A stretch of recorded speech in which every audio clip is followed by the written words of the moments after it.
ലിസബത്ത് വേളിലേക്ക് എല്ലാവർക്കും സ്വാഗതം. ഇന്ന് ഞാൻ തയ്യാറാക്കാൻ പോകുന്നത് നീർദോശയും ഉള്ളിപ്പരട്ടുമാണ്. ഈ ഉള്ളിപ്പരട്ട് ഈ നീർദോശയ്ക്ക് മാത്രമല്ല, അപ്പം, ചപ്പാത്തി, ദോശ, ചോറ് ഇതിനെല്ലാം പറ്റിയ നല്ലൊരു കറി കൂടിയാണ്. അപ്പോൾ തീർച്ചയായിട്ടും നിങ്ങളിതൊക്കെ ഒന്ന് ട്രൈ ചെയ്യണം. ആദ്യം ഉള്ളിപ്പരട്ട് തയ്യാറാക്കാം. അതിനായിട്ട് ഞാൻ എടുത്തിരിക്കുന്നത് 3/4 കപ്പ് ചുവന്നുള്ളി, 2 വലിയ സവോള ചെറുതായിട്ട് അരിഞ്ഞത്, 1/4 കപ്പ് വെളുത്തുള്ളി. വെളുത്തുള്ളിയുടെ അളവ് കുറച്ചും കൂടെ കൂടിയാലും നല്ലതാണ്. ഞാൻ ചെറിയ അല്ലി വെളുത്തുള്ളിയാണ് എടുത്തിരിക്കുന്നത്. നിങ്ങൾ വലുതായി എടുക്കണമെങ്കിൽ ഒന്ന് 2 ആക്കിയാൽ മതി. പിന്നെ ഇതിലേക്ക് ആവശ്യം കുറച്ച് പച്ചമുളക് വേണം. ഞാൻ കാന്താരി മുളകാണ് എടുത്തിരിക്കുന്നത്. ഞാനൊരു 5-6 കാന്താരി മുളക് ഇടുന്നുണ്ട്. നിങ്ങൾ വലിയ പച്ചമുളക് എടുക്കുന്നതെങ്കിൽ ഒരു 3 പച്ചമുളകൊക്കെ മതിയാവും. പിന്നെ 1/2 ടീസ്പൂൺ കായപ്പൊടി വേണം, 2 നുള്ള് ഉലുവാപ്പൊടി, 1/2 ടീസ്പൂൺ മഞ്ഞൾപ്പൊടി, ഒരു ചെറിയ കഷ്ണം ശർക്കര, പിന്നെ കുറച്ച് കടുകും കുറച്ച് ഉലുവയും വേണം. ഉലുവ ഒരു 1/4 ടീസ്പൂൺ മതി, കടുക് ഒരു 1/2 ടീസ്പൂണോളം എടുക്കാം. 2-3 വറ്റൽമുളക്, കറിവേപ്പില, പിന്നെ കുറച്ച് പുളിവെള്ളം വേണം, 1 table spoon Kashmiri chilli powder, പിന്നെ കുറച്ച് വെളിച്ചെണ്ണ, വെള്ളം, ഉപ്പ്. ഇനി പാൻ അടുപ്പ് വയ്ക്കാം. ചൂടായ പാനിലേക്ക് വെളിച്ചെണ്ണ ഒഴിച്ച് കൊടുക്കാം. കുറച്ച് വെളിച്ചെണ്ണയൊക്കെ അധികം വേണം കേട്ടോ. സാധാരണ കറി പോലെയല്ല, ഒരു അച്ചാർ പോലെയൊക്കെ ആണിത്. അതുകൊണ്ട് കുറച്ച് എണ്ണ കൂടുതൽ വേണം. എണ്ണ ചൂടായി കഴിയുമ്പോൾ അതിലേക്ക് എടുത്ത് വെച്ചിരിക്കുന്ന കടുകും ഉലുവയും ചേർത്ത് കൊടുക്കാം. കടുകും ഉലുവയും പൊട്ടിക്കഴിയുമ്പോൾ അതിലേക്ക് കുറച്ച് കറിവേപ്പിലയും വറ്റൽമുളകും കൂടെ ചേർത്ത് നന്നായിട്ട് ഇളക്കാം.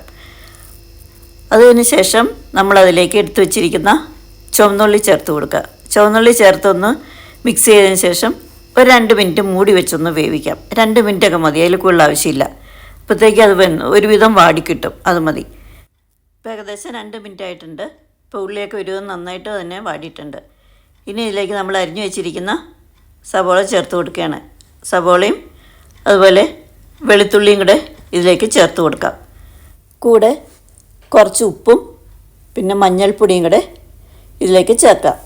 എന്നിട്ട് നന്നായിട്ട് ഇതൊന്ന് വഴറ്റണം. വഴറ്റുക എന്ന് വെച്ചാൽ പച്ചച്ചുവയെല്ലാം മാറി ഒരുവിധം നന്നായിട്ട് വഴണ്ട് വരണം. കളറൊന്നും മാറേണ്ട ആവശ്യമില്ല. ഉള്ളി ഇപ്പോൾ ഒരുവിധം വഴണ്ട് വന്നിട്ടുണ്ട്. ഇനി ഇതിലേക്ക് ആ പച്ചമുളക് ചേർത്ത് കൊടുക്കാം.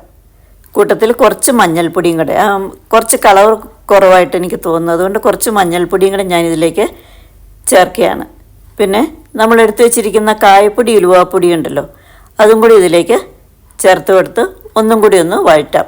കുറച്ച് സമയം കൂടി ഒന്ന് വഴറ്റേണ്ട ആവശ്യമുണ്ട്. കളറ് മാറണ്ട, ഒന്നുകൂടെ വഴറ്റാം. അത് കഴിഞ്ഞിട്ട് നമ്മൾ ഇപ്പോൾ ഉള്ളി ഒരുവിധം പാകം മൂപ്പായിട്ടുണ്ട് കേട്ടോ. ഇതാണ് അതിൻ്റെ ഒരു പാകം എന്ന് പറയുന്നത്. ഇനി ഇതിലേക്ക് 1 table spoon Kashmiri chilli powder ഇട്ട് കൊടുക്കുകയാണ്. അപ്പോൾ എരിവ് കൂടുതൽ വേണം എന്നുള്ളതൊക്കെ കുറച്ചും കൂടെ വേണമെങ്കിൽ മുളക് പൊടി ചേർക്കാവുന്നതാണ്. മുളക് പൊടിയും ചേർത്ത് നല്ലതുപോലെ വഴറ്റണം. കാരണം ഉള്ളി ഒത്തിരി മൂത്തതല്ലല്ലോ, അതുകൊണ്ട് അത് മുളക് പൊടി അത്ര പെട്ടെന്ന് മൂക്കത്തില്ല. അപ്പോൾ കുറച്ചധികം സമയം ഇതൊന്ന് വഴറ്റേണ്ടി വരും. അപ്പോൾ നിങ്ങൾ നോക്കണം അതിൻ്റെ പച്ചച്ചുവയൊക്കെ പോയൊന്ന്. അതിൻ്റെ പച്ചച്ചുവയൊക്കെ പോയി എണ്ണയും പതുക്കെ ഒന്ന് തെളിഞ്ഞ് വന്നാൽ മതി. ഒത്തിരി ടൈമൊന്നും എടുക്കത്തില്ല, എന്നാലും കുറച്ച് സമയം ഒന്ന് ഇളക്കേണ്ടി വരും. ഇപ്പോൾ മുളകൊക്കെ പാകത്തിന് മൂപ്പായിട്ടുണ്ട്. കണ്ട, എണ്ണയൊക്കെ തെളിഞ്ഞ് വന്നിട്ടുണ്ട്. ഇനി ഇതിലേക്ക് നമ്മൾ എടുത്തു വെച്ചിരിക്കുന്ന പുളിവെള്ളം ചേർത്ത് കൊടുക്കാം. ഒത്തിരി പുളിവെള്ളം ആദ്യം ചേർക്കേണ്ട, കുറച്ച് ചേർത്ത് കൊടുക്കുക. പിന്നെ കൂട്ടത്തിൽ കുറച്ച് വെള്ളവും കൂടെ ചേർക്കണം. വെള്ളം കൂടെ ചേർത്ത് നല്ലപോലെ ഇളക്കുക. ആ വെള്ളത്തിന് പാകത്തിന് ഉപ്പും പുളിയും ആയിരിക്കണം. അപ്പോൾ ഇത് ഉപ്പും പുളിയൊക്കെ കുറവാണെങ്കിൽ അത് നോക്കി പാകത്തിന് ചേർക്കുക. പിന്നെ എടുത്തു വെച്ചിരിക്കുന്ന ശർക്കരയും കൂടെ അതിലേക്ക് ചേർത്ത് കൊടുക്കുകയാണ്. മധുരം ഒത്തിരി കൂടണ്ട, എന്നാൽ ചെറുതായിട്ടൊന്ന് കൂടുകയും വേണം. അപ്പോൾ നിങ്ങളതിൻ്റെ ടേസ്റ്റ് നോക്കുക, നിങ്ങളുടെ ഒരു പാകത്തിന് അത് ഇട്ട് കൊടുക്കുക. ഇനിയിപ്പോൾ ശർക്കരയിൽ പഞ്ചസാര ആയാലും മതി കേട്ടോ. ഇപ്പോൾ കണ്ടോ, നല്ലോണം തിളച്ച് വരുന്നുണ്ട്. അത് ഇനി ചെറുതായിട്ടൊന്ന് കുറുകണം. ചെറുതായിട്ടേ ഗ്രേവി പാടുള്ളൂ, അതാണ് അതിൻ്റെ ഒരു പാകം. ഇപ്പോൾ പാകത്തിന് ഉപ്പും പുളിയും മധുരവും എല്ലാം ഉണ്ട് ഇതിന്. ഇനി ഞാൻ ഫ്ലെയിം ഓഫ് ചെയ്യാണ്. അങ്ങനെ ഉള്ളിപ്പരട്ട് റെഡിയായി. ഇതിൻ്റെ ടേസ്റ്റ് പറഞ്ഞറിയിക്കാൻ പറ്റത്തില്ല, അത്രയ്ക്ക് നല്ല ടേസ്റ്റാണ്. അപ്പോൾ തീർച്ചയായിട്ടും നിങ്ങളിതൊന്ന് ട്രൈ ചെയ്ത് നോക്കണം. ഇനി നമുക്ക് നീർദോശ ഉണ്ടാക്കാം. 1 കപ്പ് പച്ചരി 2 മണിക്കൂർ കുതിർത്ത് വെച്ചതാണ്. പിന്നെ 1/2 കപ്പ് തേങ്ങ ചിരകിയത്, 3/2 കപ്പ് വെള്ളം, 1 ടീസ്പൂൺ പഞ്ചസാര, പാകത്തിന് ഉപ്പ്. വാങ്ങണ ഇടിയപ്പപ്പൊടിയൊക്കെ ഉണ്ടല്ലോ, അപ്പം ഇടിയപ്പം എന്നൊക്കെ പറഞ്ഞു വരുന്ന പൊടി, അത് വെച്ചിട്ട് ഞാനിത് ഉണ്ടാക്കിയിട്ട് എനിക്കിത് ഒരിക്കലും ശരിയായിട്ടില്ല. അതുകൊണ്ട് നിങ്ങളുണ്ടാക്കുമ്പം അരി വെച്ചുണ്ടാക്കാൻ ഞാൻ പറയുള്ളൂ, ഒരിക്കലും പൊടി ഉപയോഗിക്കാതിരിക്കുക. ഇനി അരിയും തേങ്ങയും 1 ടീസ്പൂൺ പഞ്ചസാരയും കുറച്ച് ഉപ്പും ചേർത്ത് നല്ലതുപോലെ അരച്ചെടുക്കാം. വെണ്ണ പോലെ തന്നെ അരയണം. അപ്പോൾ നമ്മൾ ഒത്തിരി വെള്ളം അരയ്ക്കുമ്പോൾ ഇടണ്ട, കുറച്ച് വെള്ളം ചേർത്ത് മാത്രം അരയ്ക്കുക. വെള്ളം കൂടി കഴിഞ്ഞാൽ ഇത് അരയാൻ പാടായിരിക്കും. അതുകൊണ്ട് കുറച്ച് വെള്ളം ചേർത്ത് നല്ലതുപോലെ അരയ്ക്കാം. അരി നല്ലതുപോലെ അരച്ചെടുത്തിട്ടുണ്ട്. ഇനി നമ്മളിതിൽ ബോളിലേക്ക് മാറ്റാം. അതിനുശേഷം നമ്മൾ ഇതിലേക്ക് ഇപ്പോൾ അരയ്ക്കാൻ നേരത്ത് നമ്മൾ കുറച്ച് വെള്ളം ചേർത്തു. അപ്പോൾ മൊത്തം 3.5 കപ്പ് വെള്ളം നമ്മൾ എടുത്തു വയ്ക്കണം. ആദ്യം അരയ്ക്കാനെടുത്ത വെള്ളം എല്ലാം കൂടി ചേർത്ത് ഒരു 3.25 കപ്പ് വെള്ളം നമ്മൾ ആദ്യം ചേർത്ത് കൊടുക്കുക. ചേർത്ത് നല്ലതുപോലെ ഒന്ന് മിക്സ് ചെയ്യണം. പാകത്തിന് ഉപ്പ് ചേർക്കുക. പഞ്ചസാര ഇനി ചേർക്കേണ്ട ആവശ്യമില്ല, ഉപ്പ് മാത്രം പാകത്തിന് ചേർത്താൽ മതി. ഒരു 1/4 കപ്പ് വെള്ളം അവിടെ വയ്ക്കുക. അത് നമുക്ക് പിന്നീട് ചേർക്കാൻ വേണ്ടിയിട്ടാട്ടോ. ഇപ്പോൾ 3.25 കപ്പ് വെള്ളം മൊത്തം ഉണ്ട്, അരച്ച വെള്ളം എല്ലാം കൂടെ ചേർത്തിട്ട്. ഇനി നമുക്ക് ഉടനെ തന്നെ ഇത് ചുട്ടെടുക്കാം. ഇത് വെച്ചേക്കേണ്ട ആവശ്യമൊന്നുമില്ല. ഈ മാവ് ഒഴിക്കുമ്പോൾ പാൻ നല്ലതുപോലെ ചൂടായിട്ടിരിക്കണം. ആദ്യം ഹൈ ഫ്ലെയിമിൽ തന്നെ നമുക്കിത് വയ്ക്കാം. പിന്നെ ദോശ ഉണ്ടാക്കുമ്പോൾ ശ്രദ്ധിക്കേണ്ട കാര്യം, ഓരോ പ്രാവശ്യം ഉണ്ടാക്കുമ്പോഴും മാവ് നല്ലതുപോലെ ഇളക്കിയിട്ട് വേണം നമ്മൾ മാവ് കോരി ഒഴിക്കാൻ. ഇപ്പോൾ പാൻ നല്ലതുപോലെ ചൂടായിട്ടുണ്ട്. ഇനി ഇതിലേക്ക് മാവ് ഒഴിച്ച് കൊടുക്കാം. മാവ് ഒഴിച്ച് കൊടുത്ത് പെട്ടെന്ന് തന്നെ നമ്മളൊന്ന് ചുറ്റിച്ചെടുക്കണം കേട്ടോ. അപ്പോൾ ചിലപ്പോൾ ഒരു ഗ്യാപ്പൊക്കെ വരും. വേണമെങ്കിൽ നമുക്ക് കുറച്ച് മാവ് ഒഴിച്ചാൽ ഫില്ല് ചെയ്യാം. കയ്യിൽ ഫില്ല് ചെയ്യാതിരിക്കുക നല്ലത്. കാരണം ഫില്ല് ചെയ്ത് കഴിയുമ്പോൾ അവിടെ ചിലപ്പോൾ കുറച്ച് ഇങ്ങനെ കട്ടിയായിട്ട് വരും. അതിപ്പോൾ വേവാനായിട്ട് കുറച്ച് ടൈം എടുക്കും. ഇപ്പം മാവ് ഒഴിച്ച് കഴിഞ്ഞ് ഒരു 2-3 സെക്കൻഡ് ഈ ഹൈ ഫ്ലെയിമിൽ തന്നെ ഇരിക്കട്ടെ. അതിനുശേഷം ഒരു മീഡിയത്തിലേക്ക് വയ്ക്കുക. തീരെ അങ്ങനെ ഫ്ലെയിം കുറയ്ക്കരുത്, അപ്പോഴും അത് ശരിയാവത്തില്ല. ഒരു മീഡിയം ഫ്ലെയിമിൽ തന്നെ ഇരിക്കണം. അത് കഴിഞ്ഞ് വീണ്ടും നമ്മൾ മാവ് ഒഴിക്കുമ്പോൾ ഹൈ ഫ്ലെയിമിലേക്ക് ഇടുക. മാവ് ഒഴിച്ച് കഴിയുമ്പോൾ വീണ്ടും ഒരു 2-3 സെക്കൻഡ് കഴിയുമ്പോൾ വീണ്ടും മീഡിയത്തിലേക്ക് ഇടുക. അങ്ങനെ വേണം ചെയ്യാനായിട്ട്. ഇപ്പോഴത്തെ പാകത്തിന് മൂപ്പായിട്ടുണ്ട്.